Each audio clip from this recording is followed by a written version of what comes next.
Dr. Ranjit Mehta to present a small memento to the Honorable Minister and welcome him to the chamber, sir.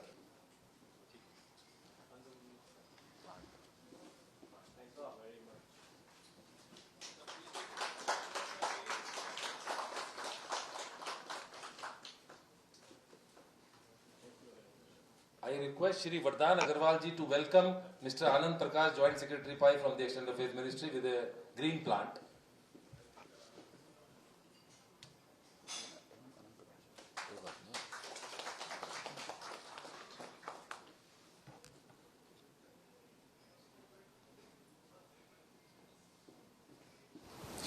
I am pleased to announce that the air freight corridor on the Kabul-Delhi sector and Kabul-Amritsar routes have been activated, and cargo flights on these sectors will commence very soon.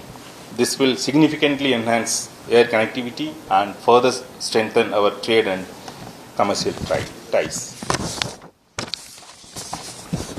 In yesterday's meeting with the External Affairs Minister and the Minister of State for Commerce and Industry, both sides agreed to depute a trade attaché in each other's embassy to oversee and support bilateral trade cooperation. Honorable Minister himself has agreed that he will soon be sending a trade attaché to the embassy here.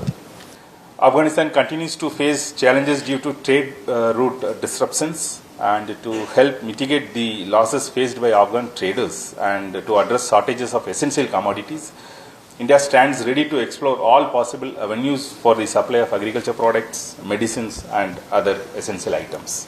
I urge Indian traders to actively participate in these efforts. The bilateral trade stands at around 1 billion, and however there remains significant scope for further growth. In this context, we have decided to reactivate the joint working group on trade, commerce and investment. The active involvement of Indian and Afghan businesses will be essential to make this particular joint working group, the process more effective and result oriented.